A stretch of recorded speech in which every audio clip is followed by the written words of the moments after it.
Should the notion of consent be added to French law books when defining rape and sexual assault? Well, after years of debate between politicians, but also rights groups and legal scholars, French MPs voted in favor of such a change.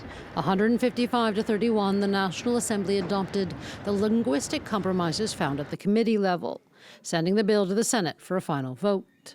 If passed, Article 222-22 will no longer read that rape is all acts of sexual penetration of any nature done to another with violence, constraint, threat, or surprise.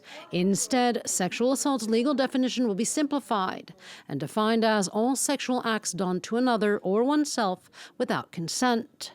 2 other paragraphs were also added to the definition, ensuring different circumstances remain within that legal framework, such as surprise, violence, threats, and constraints.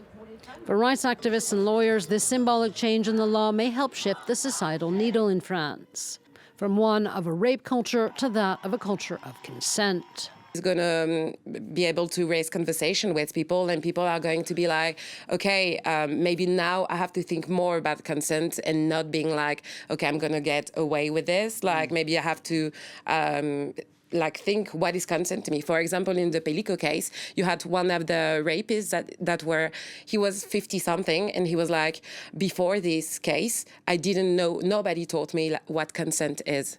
In addition to raising awareness about consent, one of the hopes for the new definition is for it to improve France's legal record in the treatment of cases. In France, studies show that more than 3 out of 4 rape cases never make it to trial. Following in the footsteps of other nations like Belgium, Sweden, and Cyprus, the hope is that the onus of proof of consent will now be on the perpetrators and not the victims.